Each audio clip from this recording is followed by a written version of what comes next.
The Bologna process. Since 1999, it has become the overarching framework that is meant to radically change the national educational systems of Europe. Upon conception of the process, the deadline was set to 2010, and many expected a straightforward process of reform. However, it has not been viewed with neutrality. Often treated as a welcomed reality, but equally often as an outrageous development, the Bologna process has changed the world of students and other academics alike. The perspectives on Bologna vary from person to person and from one stakeholder to another. Governments, academic leaders, business leaders, and undoubtedly so, students. Students are the ones seeking to preserve their right of free education as a public good and to fight down barriers denying them access. Student reactions to Bologna-branded reforms developed into renewed waves of student activism.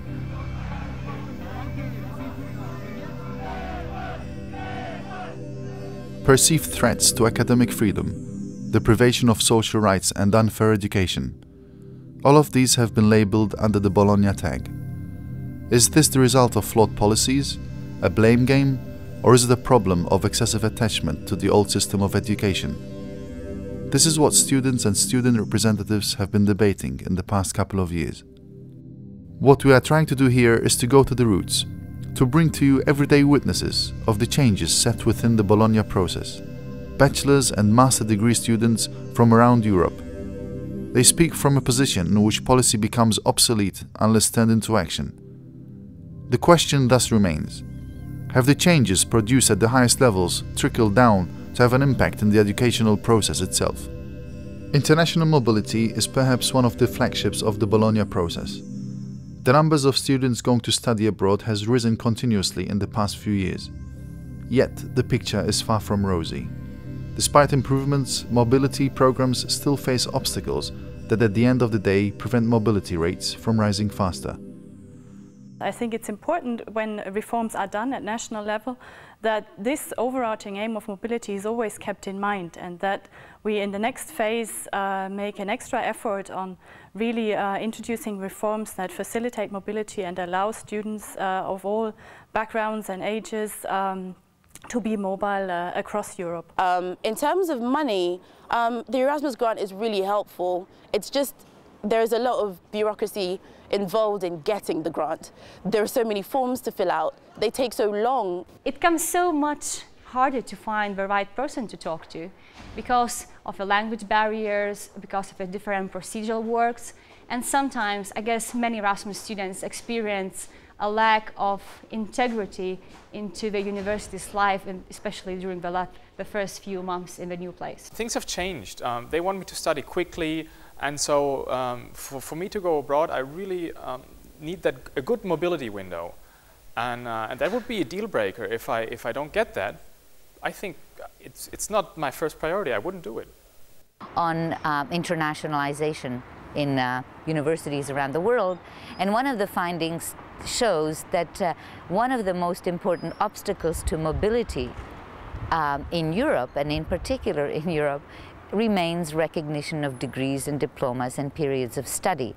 So on the one hand, the Bologna process was designed to make mobility more easy and make the system more transparent, and yet we see this persistent problem of recognition. We have all these fancy ideas about how it's going to be, but it's hard because you always have to figure everything out for yourself. And if you go out, it's not always you get your education recognized when you come back home. But it's supposed to work, and it's getting better. It is always very expensive. Only getting there can be too much for a student to pay. So grants or subsidizing programs are really necessary, and most of the time they're not at all covering the costs that you will be facing. While the rising clout of mobility programs such as Erasmus has been a significant change over the past decade, other areas have seen less noteworthy progress. Policy-wise, quality assurance has been one of the major pillars of the Bologna process and implementation. Going to campuses presented another reality, that of students seriously concerned with the quality or methods of teaching used at their universities. Furthermore, from the comments, the infrastructure leaves much to be desired. Well, I think the Bologna process has launched a real debate about the issue of what kind of teaching we need for the future, how we improve quality. And I think that now the process is launched, we're going to see a kind of natural development as more and more institutions and societies adapt to the culture of teaching meeting learner needs. So learner-centered education is going to become the norm. A high school way of teaching things, which doesn't really work on a university level, because you have much bigger classes and people are more about working and learning for themselves, and not like high school people see it like we have to do it. So yeah, personally in my courses I didn't like the teaching or the methods. In my mobility experience, the classes were great, and I loved the way they were teaching. There was a lot of practical classes.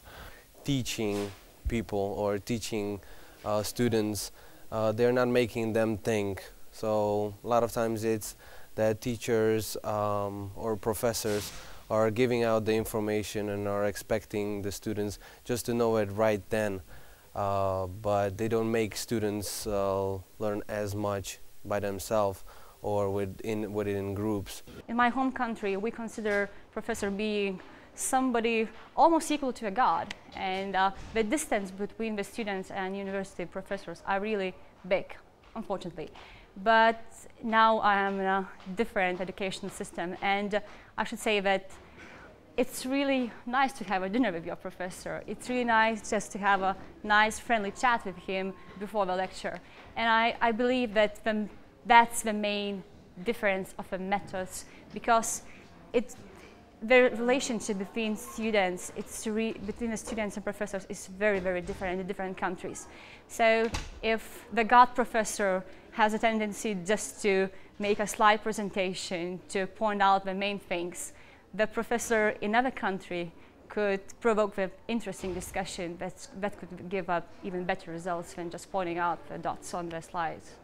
Some courses are good, much of them are really good, and they're practical, they're not too big, the courses are not too big, but other seminaries, there are many people inside and it's kind of noisy, and we're not learning that much. You've been so used to having teachers around, and then all of a sudden you come to university, and if you're left completely alone, if there's no in-between, if there's no period of where you're like, okay, fine, I have to get used to this kind of way of learning, then it can be very difficult, and you're not going to get the most out of students because they're going to be scared most of the time. They're going to be too worried to do any real work, to put their all into their work and to come out with good grades. What I personally feel is that professors are not really good at teaching. You know, they're really good at what they know, but to convey this message to the students, I think there needs some improvement. One of the main characteristics of the student body in Europe is its huge diversity. People of all ages, nationalities and social backgrounds are studying in higher education institutions. Unfortunately, as accessible as education may seem, many are those who do not desire to go abroad or to have comparable degrees across Europe, but merely to have the opportunity to study. To date, not all social groups are equally present in this diverse but not fully representative student body. What we've tended to ignore is that the last decade has seen the most significant rise in participation in higher education that we've ever seen historically in Europe. But so we've had actually a 25% increase of student numbers. But during the same time, GDP expenditure on education, on higher education, has been absolutely static.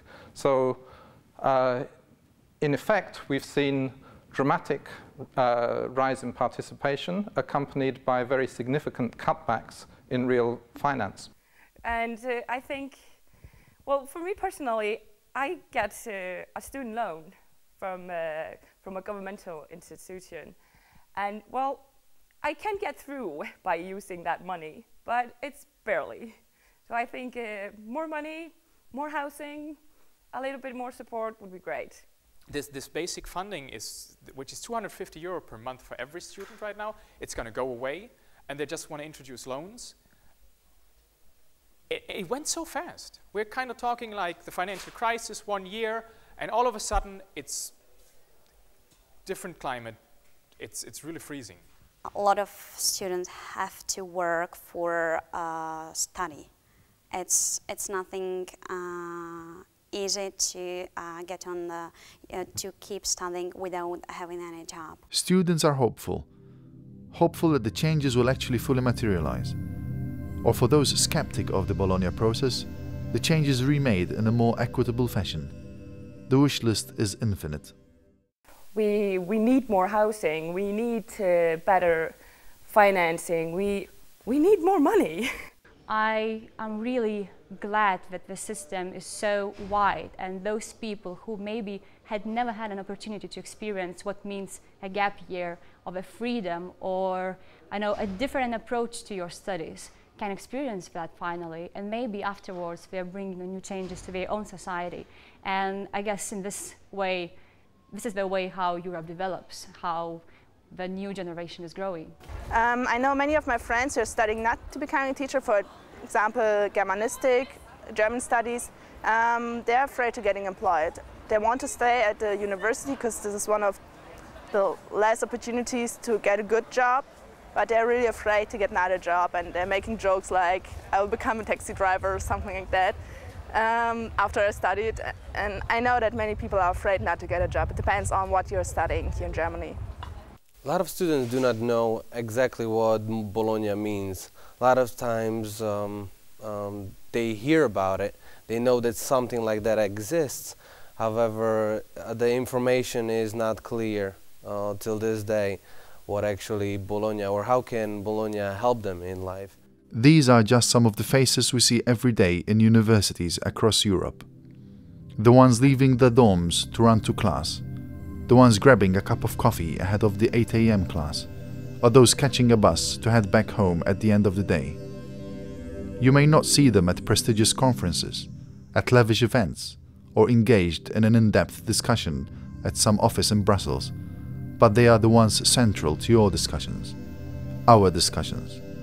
Our voices, the student voices, echo the average feeling in the corridors of higher education. What is certain is that the students must continue to be at the center of the Bologna process. They are central to our mission, our goal of having a more knowledgeable and equitable society across Europe.